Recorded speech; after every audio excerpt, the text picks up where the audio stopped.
देखिए, ये छत्तीसगढ़ अनिर्णय की सरकार है। ये छत्तीसगढ़ की सरकार जो है, ये लोगों को भुलावा देने वाली सरकार है। मैं भी कृषि मंत्री रहा हूं। पहले से प्लान बनता है, इमरजेंसी प्लान बनता है। जो एग्रीकल्चर कमिश्नर है वो संभागों में जाकर बैठक लेते हैं। ए प्लान, बी प्लान, सी प्लान। पानी अच्छा गिरा तो क्या होगा, पानी ज्यादा गिरा तो क्या होगा, और पानी कम गिरा तो क्या होगा। इस सरकार के पास में तो सामान्य पानी की स्थिति में ही बीज उपलब्ध नहीं है, खाद उपलब्ध नहीं है।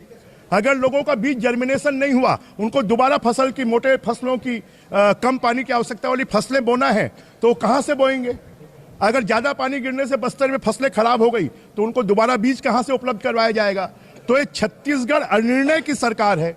छत्तीसगढ़ की सरकार जो है, छत्तीसगढ़ के भविष्य को, किसानों के भविष्य को अंधेरे में डुबोने वाली सरकार है। और इस सरकार के पास में कोई कार्य योजना नहीं है किसानों के भविष्य के लिए। छत्तीसगढ़ छोटा राज्य है। छत्तीसगढ़ जो है वो परस्पेक्टिव राज्य है। छत्तीसगढ़ में मिनरल्स हैं, छत्तीसगढ़ में जंगल हैं। और आज अगर छत्तीसगढ़ की मैं तो ये पूछना चाहूंगा कि बेरोजगार कार्यालय में 21 लाख बेरोजगार रजिस्टर्ड हैं। उन 21 लाख में से कितने लोगों को रोजगार दिया। इनकी होर्डिंग्स में लगता है 5 लाख लोगों को रोजगार दिया, फिर लगता है 4 लाख लोगों को। राजीव गांधी के सामने बोलते हैं 3 लाख, राहुल गांधी के सामने बोलते हैं 3 लाख लोगों को। और जब हम विधानसभा में प्रश्न पूछते हैं तो जवाब आता है 18,000 लोगों को। तो 18,000 विधानसभा का प्रश्न तो मेरा जवाब नहीं है ना, सरकार का जवाब है। तो जो सरकार का जवाब है वही बता रहा है कि छत्तीसगढ़ में इन्होंने कहा था कि हम 10 लाख लोगों को या तो किसी न किसी प्रकार से काम में लगाएंगे, नहीं तो 2500 रुपए बेरोजगारी भत्ता देंगे। आज 4.25 साल हो गया। अगर 1 साल का आप जोड़ेंगे तो 30,000 रुपए होता है। नौजवानों का 1,20,000 रुपए खाने वाली कोई सरकार है तो ये भूपेश बघेल की सरकार।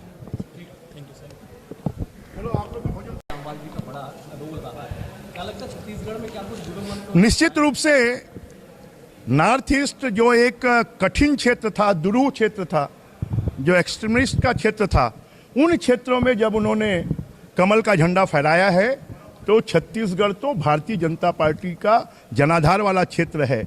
यहाँ पर उनके मार्गदर्शन में, उनके गाइडेंस में फिर से बीजेपी का झंडा जो है पूरे देश में फहर रहा है, छत्तीसगढ़ में भी फहरेगा।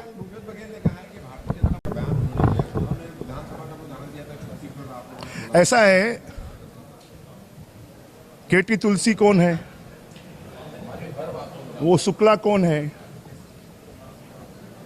वो रंजीता रंजन कौन है। 3 राज्यसभा सदस्य बने और तीनों छत्तीसगढ़ के बाहर के बने। तो मैं तो कहता हूं कि छत्तीसगढ़ की गाते हैं और दिल्ली वालों को खिलाते हैं। अब छत्तीसगढ़ की जनता समझ गई है कि इनकम टैक्स के छापे में 200 करोड़ से ज्यादा का भ्रष्टाचार मिलता है। तो छत्तीसगढ़ के पैसे को यूपी में लुटाते हैं, आसाम में लुटाते हैं, उत्तराखंड में लुटाते हैं, अब गुजरात में लुटाएंगे।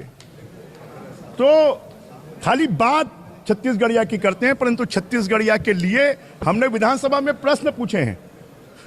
विकास में, पूंजीगत व्यय में, सड़क में, पानी में, बिजली में 18 लाख लोगों को प्रधानमंत्री आवास नहीं मिल रहा है। क्या वो छत्तीसगढ़िया नहीं है? 72 लाख घरों को जल जीवन मिशन का पानी नहीं मिल रहा है। क्या वो छत्तीसगढ़िया नहीं है? हिंदी स्कूलों के बच्चों को अंग्रेजी स्कूलों के बच्चों की तुलना में उनको छोटा माना गया है। क्या वो छत्तीसगढ़िया नहीं है? क्या ऐसे किसान जो आत्महत्या कर रहे हैं, क्या वो छत्तीसगढ़िया नहीं है? यहां पर सामूहिक आत्महत्या हो रही है, क्या वो छत्तीसगढ़िया नहीं है? महिलाओं के रेप के मामले में, हत्या के मामले में, बलात्कार के मामले में, जो हमारे प्रिमिटिव ट्राइब्स हैं उनके सुसाइड के मामले में, वो क्या छत्तीसगढ़िया नहीं है? खाली ये छत्तीसगढ़िया की बात करते हैं, परंतु छत्तीसगढ़िया के साथ में जितना अन्याय, अत्याचार, दुर्भावना किसी ने की है तो वो भूपेश बघेल ने की है। For more news updates, do subscribe, like, share and comment. Clipper 28